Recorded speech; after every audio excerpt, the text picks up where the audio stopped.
नारायणं नमस्कृत्य नरं चैव नरोत्तमं देवीं सरस्वतीं व्यासं ततो जयमुदीरयेत्. Reading from Srimad Bhagavatam, Canto 9, Chapter number 24, verse number 59. So this is a description about Krishna. He is concluding this description of the dynasty of Somavansa, coming from Yadu and before that Puru. So he explained about Krishna, how he is the 8th child of Vasudeva and Devaki and he is Swam Bhagavan, and he comes to establish dharma. Yada yada hi dharmasya akshaya vridhisya papmana. So now he says that akshani nam patibhir asurair niplanchanaih bhuva akramya manaya abharaya kritodyama. So he acted Kritodyama for relieving the earth of burden. Abharaya, Bhuva Abharaya, Kritodyama. What is the Bhara? Akramya Manaya, the earth which was being treated or burdened by the army of kings who were more like asuras.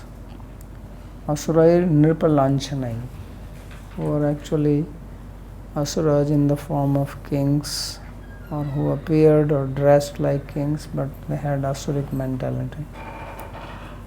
And they had big army, Akshanihinam. So he came to destroy that. Sri Krishnasya tu janma karmanor hetu spashtam eva. So earlier he said that living beings, they are born and they act because of their past karma, they are influenced by that. But he says that as far as Krishna's birth and activities are concerned, the cause behind that is clear, that he comes to deliver the earth of its burden. Prithvivyam prithvistha janesu साधक सिद्ध भक्तेषु अपि कृपा एव दृश्यते इत्याह.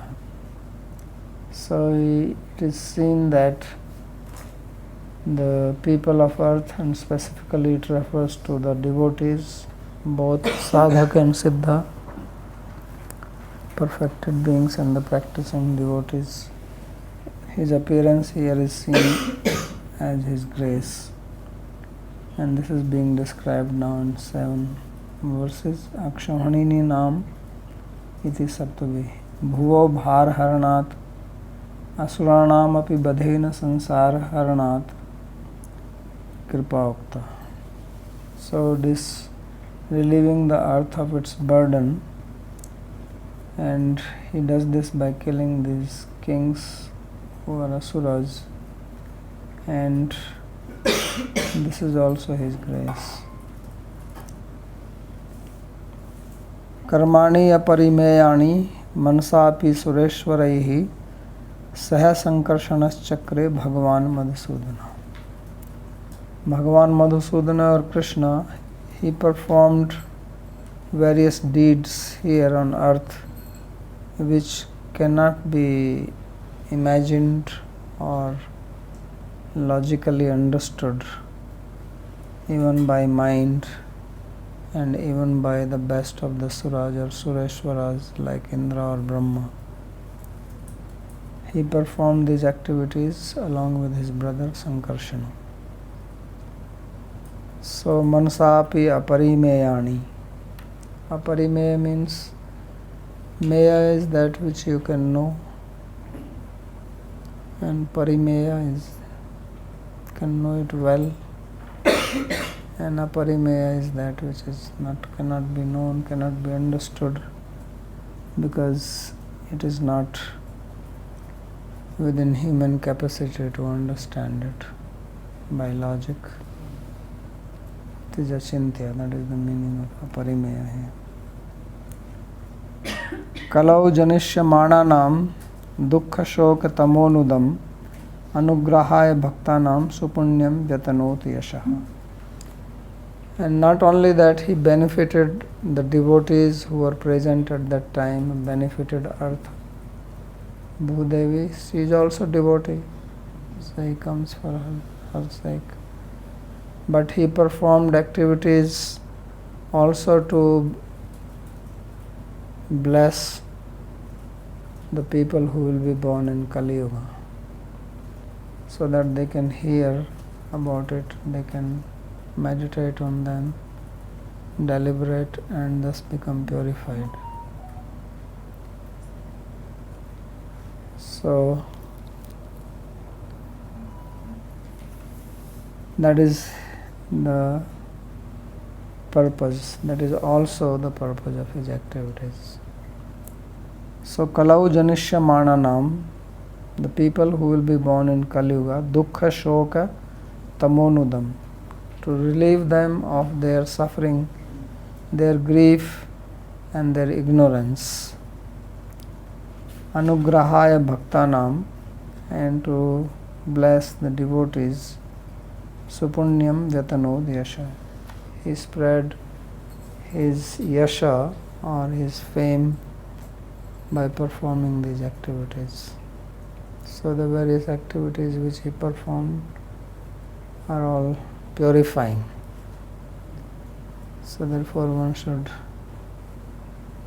hear that Yattu Uttam Sloka Gunanuvada Sangyate.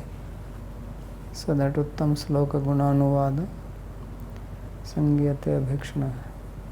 So Tadeva Nityam Shrunuyad Paramama Mangala Ghana. So this destroys all amangala, inauspiciousness. Therefore that should be heard. These other kathas, they were, he says, Vacho vibhutirna tu paramarth. Katha imaste kathita mahiyasam. Vitaya lokeshu parayusham. So he says all these stories of various kings which I have explained. Vigyan vairagya vivakshaya vibho vacho vibhutirna tu paramarth. So this is to instill a sense of vairagya, because some vairagya is necessary to become interested in bhakti. Those people who have no vairagya, they don't have an interest in it, and they think it is a waste of time. Why? What are you people doing here? You should be in the world and suffering with them. So they think this is some kind of escapism. So obviously everybody has their own view of things. Everybody understands things according to their own past experiences, their own view of the world. We perceive things differently. So their view is different, therefore this bhakti looks something very weird to them, something crazy. So that's why he says that the stories of the kings have been explained, that even people like Kartavirya Arjun, who was ruling for some 84,000 years, and he did not become old or weak physically or mentally. Even he has to go, and he was killed. Even he met his death not in a very honorable manner. Of course, it is fortune to be killed by Parshuram, but still that's not a great thing, because what he did was wrong, so to be killed for that. So even such people have to leave from here. What to speak of we who live, I mean, in comparison to 84,000 years, 84 years is 1,000 part of that. So how much can you achieve in that?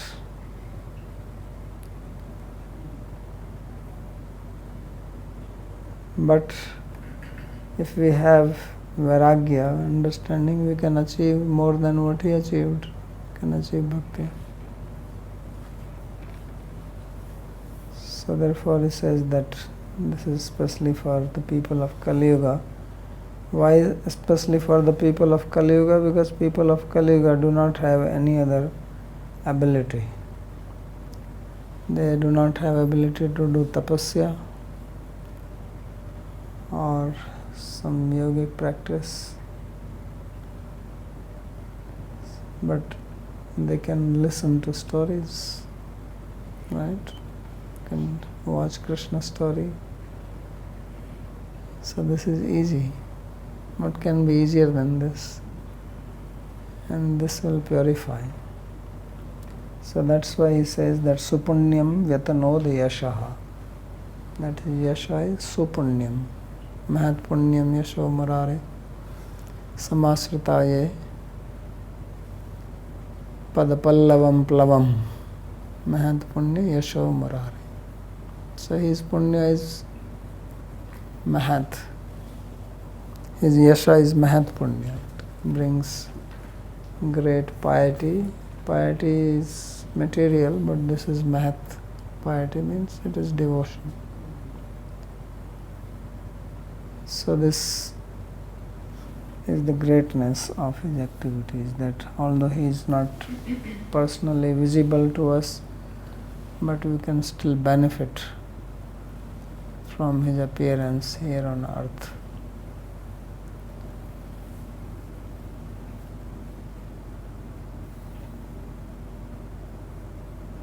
So Sri Vishnu Chakravarti writes, Bhuvi sthitesu kripa muktva bhuvi sthashyatsu api kripa maha kalaviti. So in the previous two slokas he explained his grace on people who were present on earth at that time when he appeared.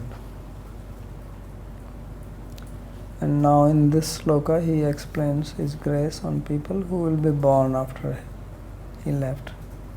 Because after he left, then Kali Yuga began.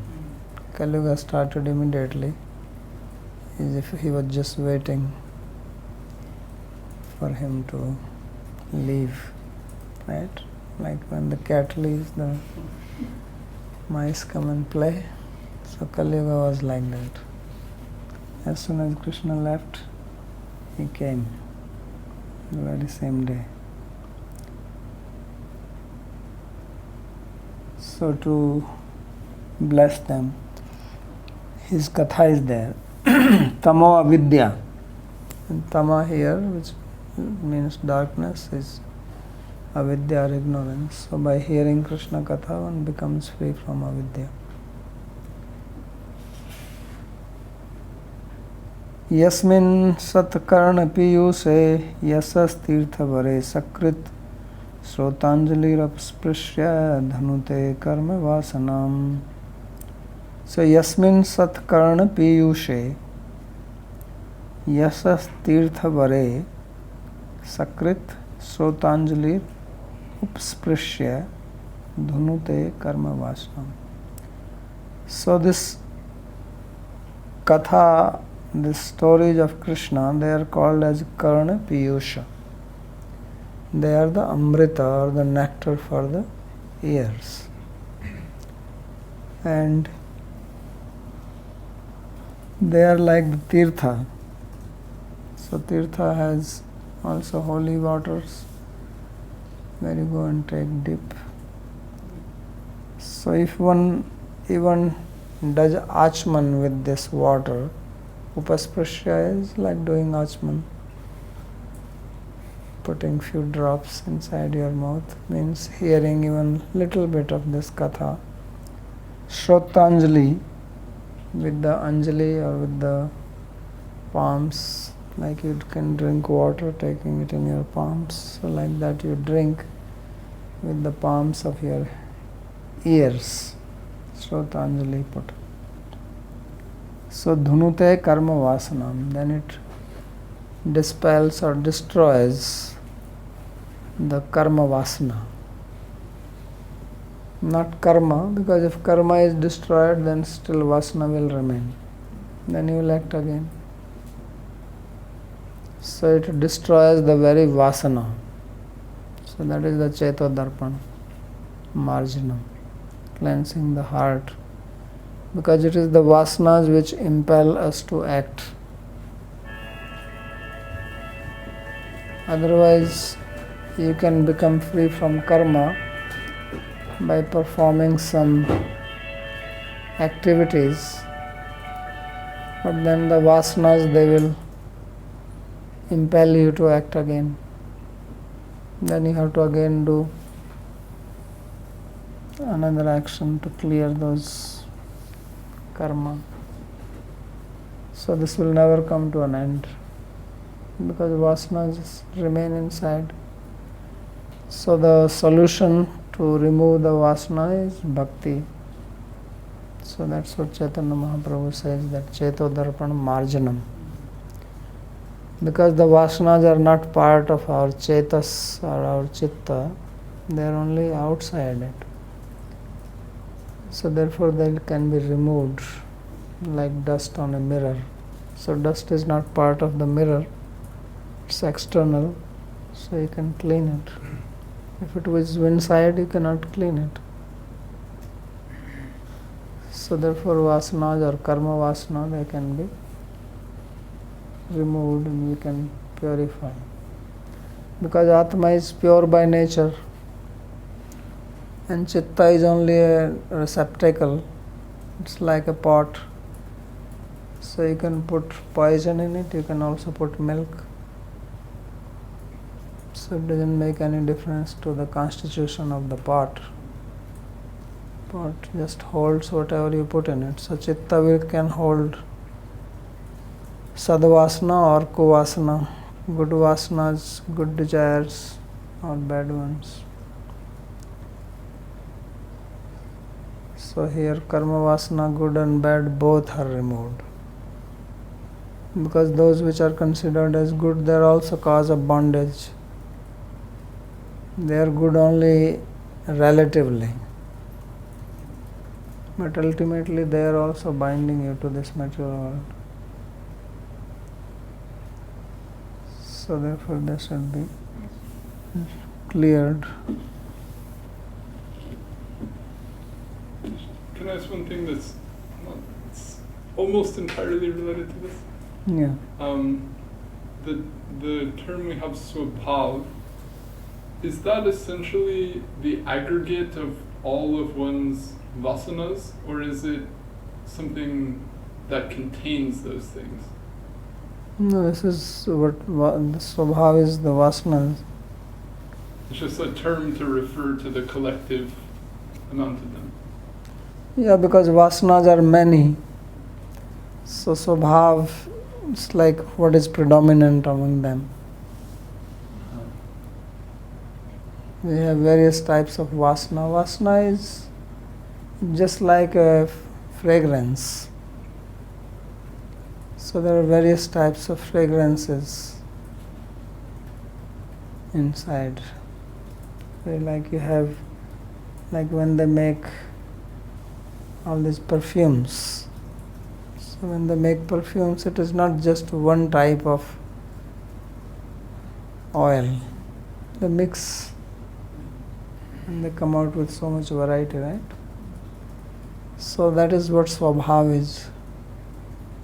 That various types of vasanas are there, but among that one is predominant. So in perfume also there is one particular smell which is predominant. The others are also there, but one is predominant. So that's what you consider like the swabhava of that perfume. So similarly, when we say somebody is sattvic in nature or somebody is rajasic in nature or swabhava is sattvic, so that is by predominance, but there are many other things lurking below that. So that's how it is.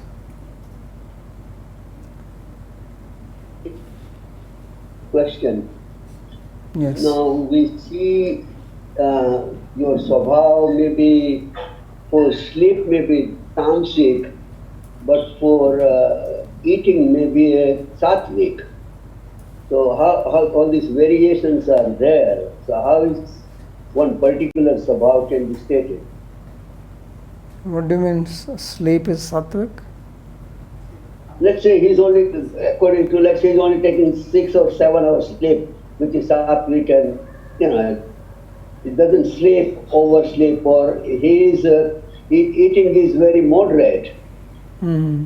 but he's doing some other activities completely tamasic. Yes. So what is the question? The question is, so he has a swabhava tamasic for his eating or sattvic for some other activity, so his swabhava has so many varieties within it. No, that's what I said, that when we say swabhava, then we take the predominance. So when we say somebody has a sattvic swabhava, means that predominantly the person acts in a sattvic manner. We are not talking about swabhava related to specific activities. When we talk of somebody's swabhava, like you said, this person is very jolly, he has a jolly nature. That does not mean that that person never gets upset or is never is sad, but that is predominant. And then that jolliness also may be in relationship to certain activities, and in certain activities he may be irritated. So that's the predominant nature. So when we say somebody has sattvic nature, so maybe most of the activities he does sattvic and some tamasic also. So that's what it means. So that's why I'm saying that swabhava is according to the predominance. But if you speak of specific activities, sleeping, eating, working, then we don't say that this is a swabhava. Then you have to say that this is if you have to use swabhava, then you have to say swabhava related to this particular activity. So then you are narrowing it down only to that specific activity. But then you can make a chart, and then predominantly you can say, well, his predominant swabhava is sattvic or rajasic or tamasic. That's how they do a survey for somebody. When they do survey, they have a list of things, eating habit, sleeping habit, working habit, all this. So with that, then you make, give certain numbers to that, add it up. So that also gives you predominance. Like predominantly in sattva, and then rajas is second. But it is actually related to specific activities. So some people maybe in their working habits are sattvic, but in their eating habits they are rajasic. Can you see that? Thank you.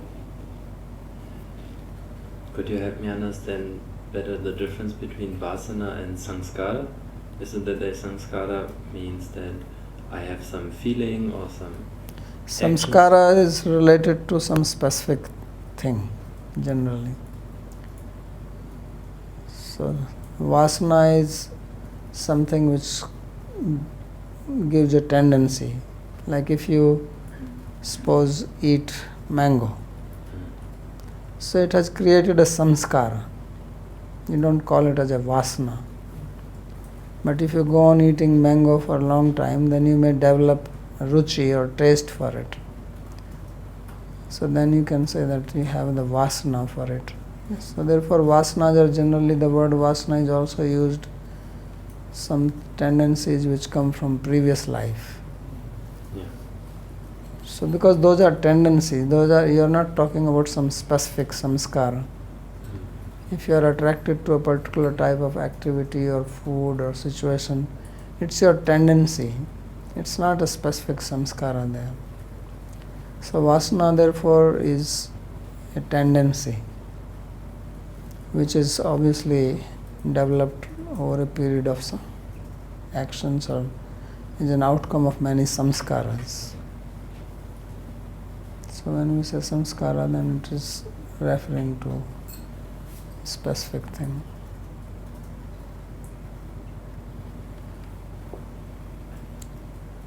So Sri Vishwanath Chakravarti, he comments on this. Nanu supunyamiti yuktya yasah swargajanakam avgamyate tatra naivamiti ahayasvaniti. So in the previous sloka, Sri Sukadeva Goswami used an adjective for yasha or fame as supunyam. So punya is piety, and general understanding is that piety leads to swarga, to go to heaven, and papam leads to hell, so you go to naraka. This is the understanding. So you have good karma, you go to heaven, you have bad karma, you go to hell. So therefore he is raising a doubt on this, that supunyam, he said supunyam yasha. So by saying this, it is understood that by hearing Krishna Katha, one will go to Swarga, because you are developing punya, punya yasho marare, mahat punya yasho marare, it is a punya. It's like you do some charitable act, do some yajna, so from that you get punya. So he says, no, it is not, that's not the meaning here. So maivamiti ahayasminiti sadbhi karnapeya piyushamaye yashorupe tirthavare shrotram eva anjali pana sadhanam yasya sa upsprishya achaman matram kritva.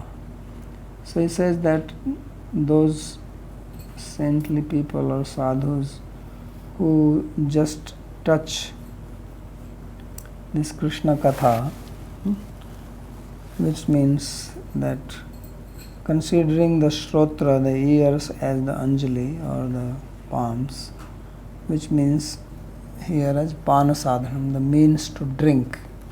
So hearing Krishna Katha is being compared here to as drinking. Pibata bhagavatam rasamalayam. So he does not say that you hear, but you drink. So as if you are going to drink with your ears. So, and the fame is of Krishna Katha, or the fame which he has because of this Katha, is like the topmost tirtha, holy place. Because people go to holy place. The word tirtha also means water or holy water. Tirtha also means guru, holy place. It also means holy water, because usually, at least in India, all the holy places, they will have some holy river or a holy pond. Wherever you go, you will not find that some holy place without some water source. So whether it is Banaras, Haridwar, Ayodhya, there is Saryu river there, or in South India you have Kaveri, Krishna, all these rivers. So there, all the holy places are on the rivers, or some pond is there. In Radha Kund we have Mansarovar or Pushkar, Rajasthan. So Bindu Sarovar. So people go there and then they drink the water, they take dip in it. You also do Achman. So he says that just upasprashya, thus by touching it or doing Achman with it, using your, like you do Achman, you do it with your hand. You need Anjali, you have to fold your palm. So your ears are like that. So this is what you call Rupak. What is the English for that? Not allegory, but metaphor. So this is a metaphor. Karnapeya piyushmai. So, and this is peya, to be drunk by the ear, and it is the nectar, peya piyush. So he says, just achman kritva, just by doing the achmana, you will become purified. Kim punarapiya. And then what if you actually drink it? how much more purifying it would be. Sakrid ekvaram api, and only once, and then kim punar bahusha. So what if you drink it again and again? Nityam bhagavad sevaya bhagavati uttam sloke bhaktir bhavati nashtake. So do it every day regularly. Karma vasnam avidyam. So what is karma vasna? Karma vasna is ultimately avidya, ignorance, because it avidya karma vipak. So avidya karma sangyanya tritiya deshyate. So this is material energy, avidya. It is also called karma vasna or avidya karma. So yasya parokshvartino api yat kinchid yasha shravan matrena eva sansaram taranti. So he says that Krishna is not personally present here, only his yasha is there, so it is paroksha, means not aparoksha, not direct. So even that it purifies. Or yasha is paroksha, parokshvartina. Sravan matrena eva sansaram taranti.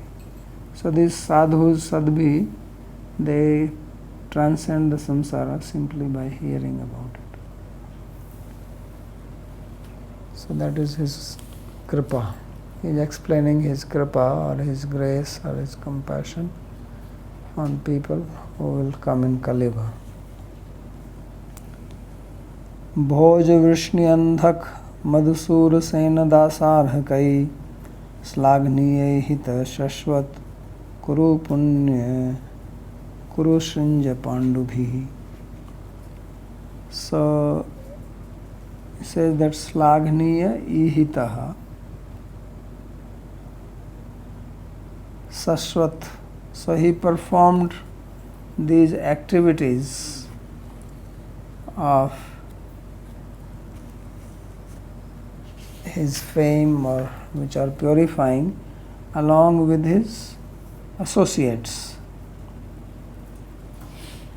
And these associates, they also praise him for this. So Slaghniya ihitaha Shashvat Kuru Srinja Panduvi. So these are all the associates. Bhoja, we already read these names, so now you can remember. Vrishni, so those who came in the line of Bhoja, Vrishni, Andhaka, Madhu, Surasena and Dasarha. And then Kuru, Srinja, Pandubhi, Sashvat, Slaghniya. So they are associates and they are eternally glorifying Krishna, his activities, because they are personally present with him. So ihitaha Slaghniya. Tatsamkal bhava tvena aparokshvartinas tallila parikarastu avganya mahimane param mam anya eva ityah bhuj. So those who were present personally when Krishna was there, aparokshavartina, so now people who are present, Krishna is not personally present. So the yasa is paroksha, or Krishna is paroksha, or we are paroksha to him. But those people who were present at that time, his associates, for them Krishna was personally there and his fame is there at that time. Personally things were happening. So they have supreme glory also. Tallila parikarastu aganya mahimana. So these are all lila parikara, or these are associates of his lila, and their glory is also unlimited. Paramamanya eva. So their supreme glory is also separate. So this is being described. That their activities is also Slaghniya, their works, their activities, they are also worshipable. Snigdha smitekshita udara vakyair vikram leelaya nirlokam ramayamasa murtya sarvang ramyaha. So he says that with his affectionate smiles, glances, and generous words and wonderful valorous pastimes, nirlokam ramayamasa murtya sarvang ramya. So he relished his stay here on earth with his form, which is sarvanga ramya, which every limb of his body was just exquisitely beautiful. So tadeva ramyam suchiram navam navam. So everything is ramyam and navam navam. Tateva sasvad manso mahotsavam. It is the festival for the mind at every step. So yetu tasya ati prema vishay bhuta नेत्रांजलिभ्याम तदीय रूप माधुर्य पानासक्तः श्रोत्रादीनपि सफलयन्ति ते तु अति धन्या इत्याह. So as far as people of Kali Yuga are concerned, they can drink the nectar of his beauty, of his pastimes only through the ears. But those who are physically present with him, they not only drank it with their ears, because they will also talk about his activities, but they also drank it through their eyes, netranjali. So not only through the cup of the ears, but also through the cup of their eyes. So the gopis, they will perform their daily chores while singing Krishna Leela. Mother Yashoda will churn yogurt and she will sing songs about Krishna. So she is seeing him and also hearing about him and also singing about him. So this is there, Netranjali Bhyam Tadiya Rupa Madhurya Panasakta.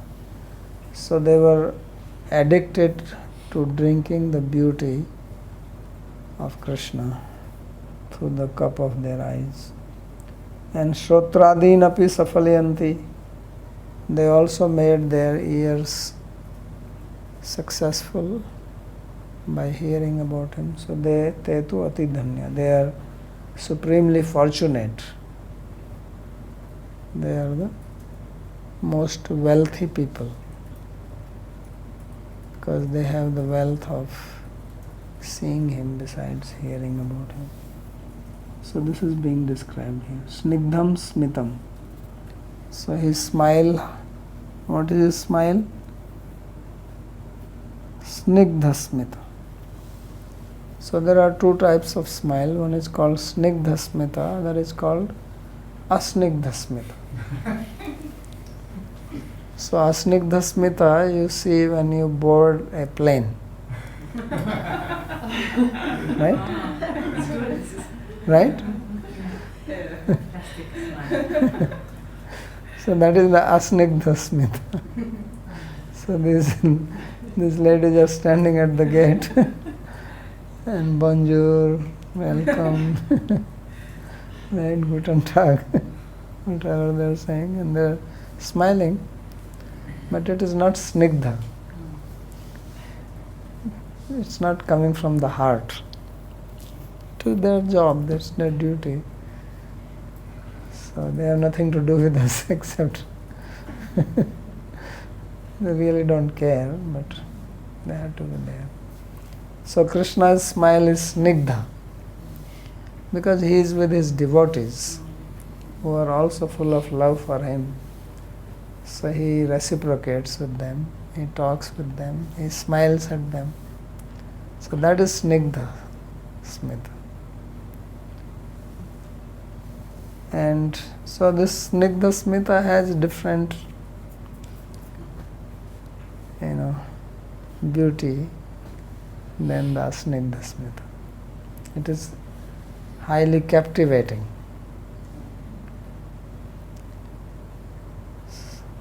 And then Ikshita, and also his glance is very affectionate.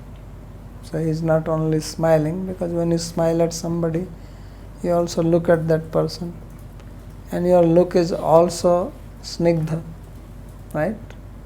It's not that you smile snigdha and look is something else, right? There is no such dissonance between the two. So they go together. If your heart is full of love, then your smile and your looks are also expressing that love. So your love is primarily expressed through the eyes, right? And smile comes along with it. And then he says udarair, ikshita udarair vakyair. And then he also speaks which are very generous statements. Obviously, out of affection, what comes out from the mouth is very pleasing and fulfilling. And Vikram Leelaya.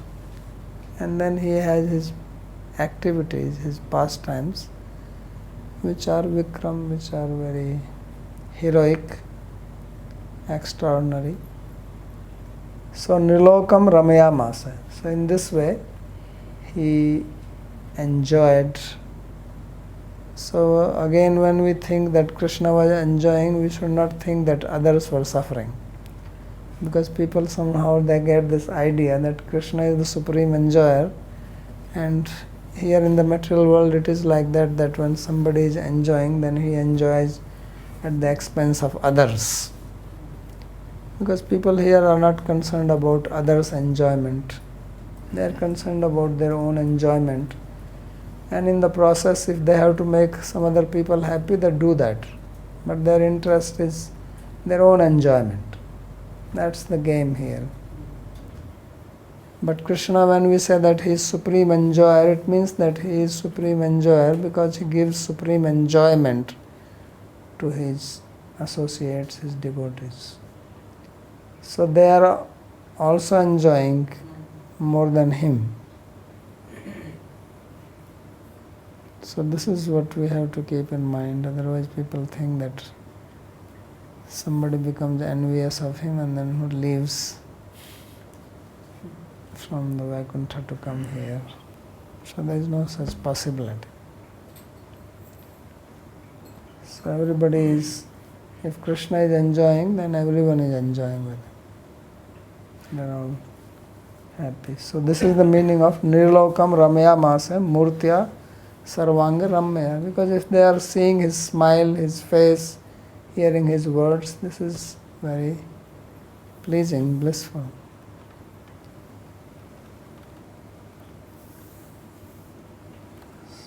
ये तो so snigdham smitam yatra tatha bhutam yadikshitam avlokanam, and then he's seeing avlokanam tena udarair manovancha purakai. So udarair vakyai, his statement are called udara.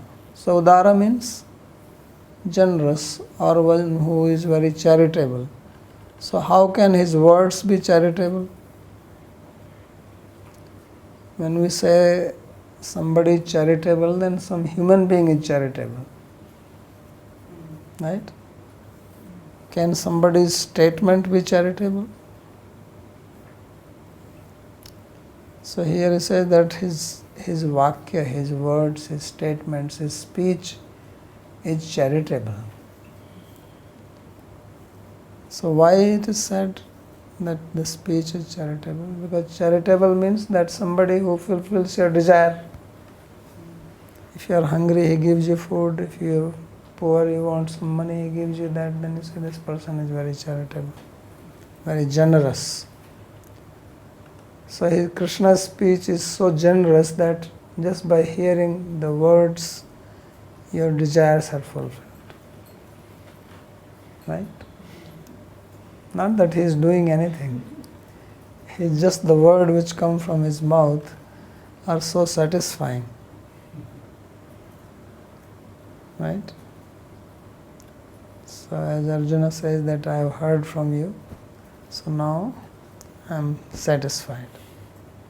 Tvaya prasadam maya achyuta. Nashto moha smritir labdha. Right? In the beginning he said that I have moha, vimudha cheta, prichhami tvam sammudha cheta. Right? In the beginning of Bhagavad Gita, Arjuna said that he is bewildered, he is confused, and please help me. I don't know what is good for me, to fight or not fight, to win or to lose. Right? That's what he was saying. Yadi vayo jayemi, jayeme, yadi vano jayeyu.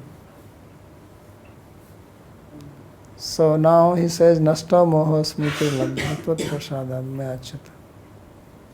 Sthito asmi gat sandeha karishye vachnata. So his desire got fulfilled by what? By hearing Krishna's words.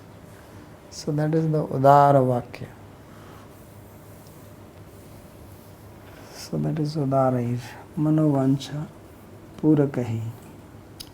Kadachid Vikramasya Swamadhur Charan Vinyasasya Viraras Vyanjikasya Swayasho Viryasya Va Leelaya Nirlokam Manusyat. So now Vikrama can have different meaning. Vikrama means also heroic act. Vikrama can also simply means walking. Krama. Kramupad vikshepe. Kramati means he walks. So Vikrama means that he has a nice gait, nice walk. Some people when they walk, it's also very nice. Just it's pleasurable just to see them walking, right? Therefore they have a catwalk, right? People are sitting there just to see them walking. So Krishna, he is Vikrama, Vishesha Krama, Vishesh Rupena Kramati iti Vikrama. He has a very special gait, very attractive. He is walking. So that is one meaning. Swamadhuru Charan Vinyasasya. That he has his feet which are also very sweet. So when he puts his foot on the one after another, that is so nice. That is just captivating the heart. So that is one meaning of Vikrama. Then Vikrama also means heroic act. So then Virarasa Vyanjakas. That Leela where he expresses his Virarasa, fighting. Right? Fighting with Kesi demon, fighting with Vrishbhasura, or fighting with Kamsa. Kamsa, there was no fight, of course. He was already finished. But Chanur, Mustika, many of the Jasuras he was fighting. So that is Viraras Vyanjakasya. Or Swayasho Viryasya Valili. Or Vikrama here simply means the greatness or prowess of his yasha, his fame, that he performs his leela, which is such wonderful, that itself has power in it. Because he says that you get purified by it just by the contact. That means the sins, they run away by little touch of Krishna's fame. This means fame is very powerful. Right? So it dispels the avidya. He says, Shoka tamo nudaha. That it dispels the avidya. So it must be powerful to do that. So therefore that is another meaning of that. So Leela Nirlokam. Nirlokam here means Manushya Jati. Swapriya Jan Samuham. So Nirlokam here refers to his associates. So those who appeared with him as human beings, he was with them and he relished with them. Murtya Sarvanga Ramya. So Sarvanga Ramya means that all parts of his body are beautiful. Sometimes some people have beautiful eyes, beautiful nose, beautiful ears, beautiful teeth, beautiful lips, beautiful hair, one of the things, not everything. So their nose is beautiful but not the lips, right? So Krishna is Sarvanga Ramya, that all his parts are extremely beautiful. So therefore, Nirlokam Ramayamasa. So he gave happiness to his associates. Ramayamasa also means Ramayati, means he gave them happiness, pleasure by his beauty. So this is describing his appearance. So Sukadeva Goswami is doing this so that Parikshit Maharaj will ask him question about Krishna so that he can begin 10th canto, for which he has been waiting all this time. This is like what you call appetizer.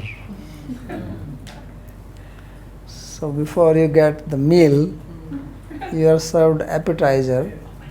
So in India, appetizer is different. They give you some little adrak, piece of ginger with black salt, and drop of lemon on it. So that increases your appetite. And in the West, they give you soup. Right? Start with the soup. So that's what Sukadeva Goswami is doing. He is giving soup now so that you can prepare yourself for the big meal. How would they call 7-course meal, or how many? How many courses? What is famous? Anybody knows here? Like this, a 5-course, 7-course, like that. So he's going to give many courses. 90 chapters are coming. So there will be 90 courses of meal which he is going to serve, because 10th canto is the biggest part of Bhagavatam. So that's what he is doing. So there are 3 more verses in this chapter, and then we will enter into the 10th chapter. Any question on this? Babaji Maharaj, Haji. I had 2 questions, in fact, about that course. So, when we joined this academy, so we have maximum is 11 course dinner. Oh, thank you. I didn't know that. So, anyway. So what is there in the 11 course? You remember? Yeah, first is for non-vegetarian it is easier, na, the fish, mutton, chicken, so these 3 things become then soup, and but for vegetarians they keep giving all this tikki, aloo tikki and paratha. Okay. But 11 is a lot. How much can you eat? No, then sweet, 2 or 3 different type of sweet dish, like one ice cream and one kheer or something like that. Okay. And then there is, in the beginning there is some wine served. So for vegetarians they serve water. Well, vegetarian can also take wine.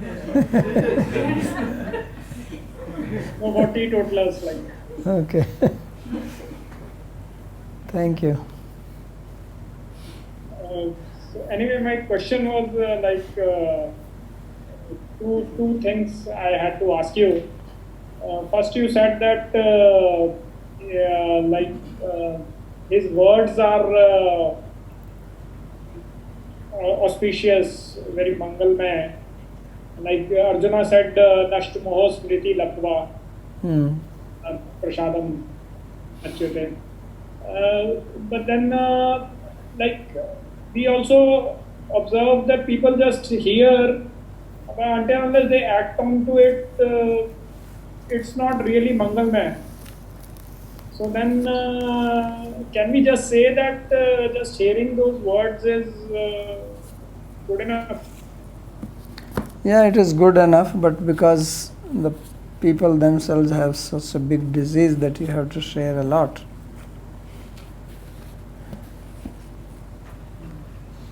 Just like if you have normal health, then food gives you nourishment. But if you don't have good health, then food does not act to nourish you because it doesn't get digested properly. It may in fact create ama. So that depends on the person himself or herself. So even good food can create problem if one has some digestion problems.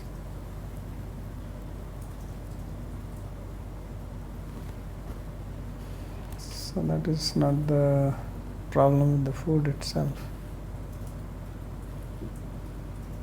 Okay, so basically, one must act to get the real benefit. Yeah, act and also hearing is also purifying. If one hears with faith and sincerity, then this also purifies.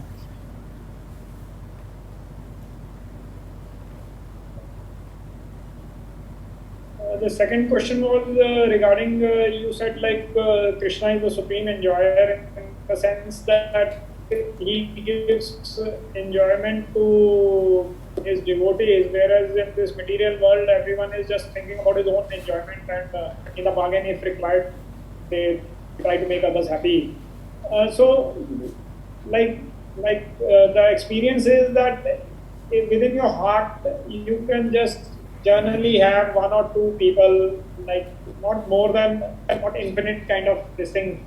So it's just my guess. I just wanted to confirm with you that like in the spiritual world, everyone in their heart would be having Krishna, and accordingly they would be acting.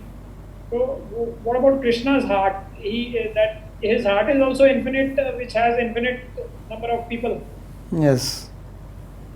That's what is shown in Ras Leela. He was with everybody. Tasam madhyar dvayo dvayo. He manifested as many forms as the gopis were there, so that everyone feels that Krishna is with her. So that is, of course, he is Ananta, he is unlimited, he is not like us.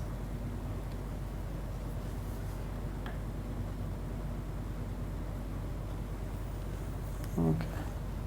Apology, Pranam. I had a small question. Yes, Bhushan.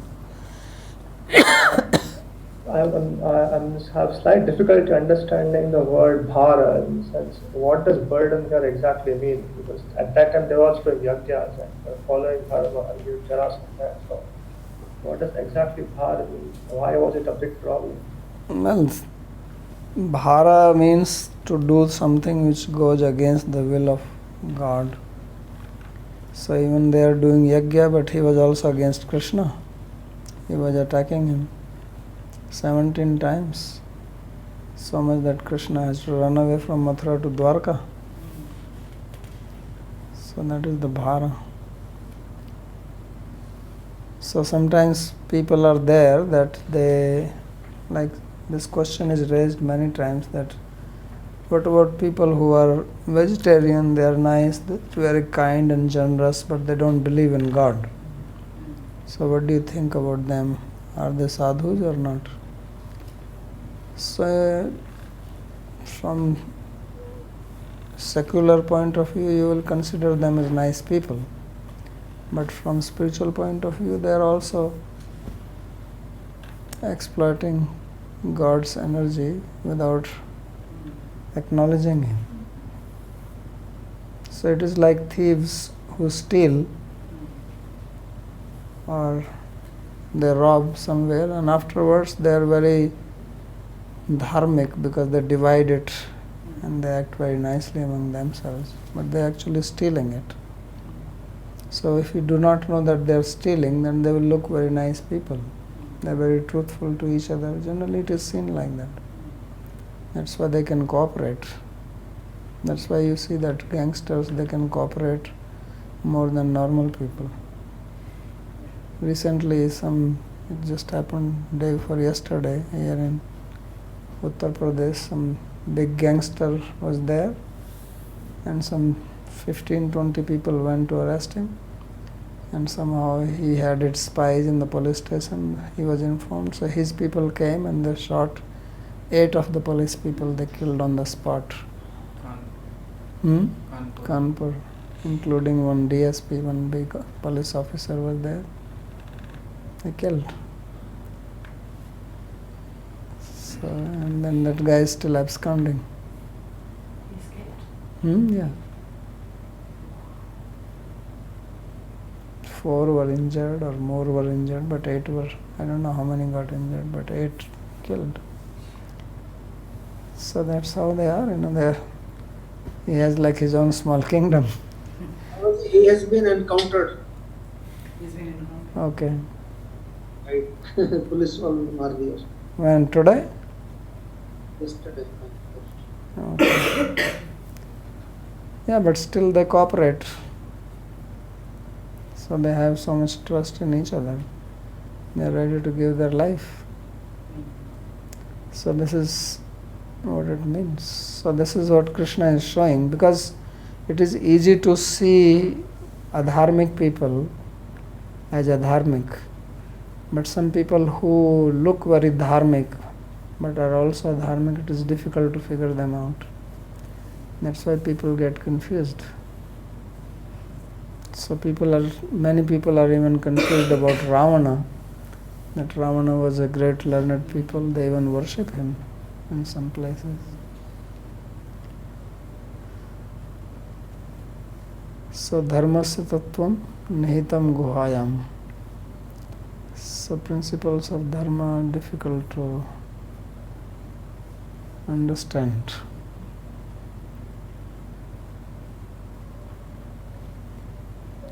Dear Babaji Maharaj, would you be so kind to clarify the notion of Shravana? Because again and again Srimad Bhagavata highlights the notion of hearing. And what about Pathana? Because nowhere we see that it's important to read. And since every Monday you talk about Shabda Pramana, does it work in the similar way when we read some granthas, some books, some shastra? Is it the same process and thus the same influence on one's consciousness? Thank you. Yeah, reading is also having its effect. But generally the system in India was that first you hear and then you read. And of course there were not books available in the olden days as we have now.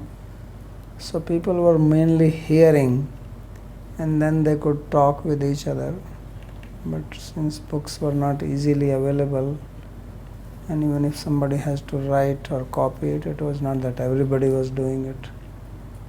So reading was not so much popular, but it is there, it is also part of, you can say, hearing. But first you have to hear and then you can read. Otherwise what happens when you read, then you understand it with your own samskaras and may take out wrong meaning. So that's why they talk about hearing all the time. Shravanam, Kirtanam, Vishnu Smaranam.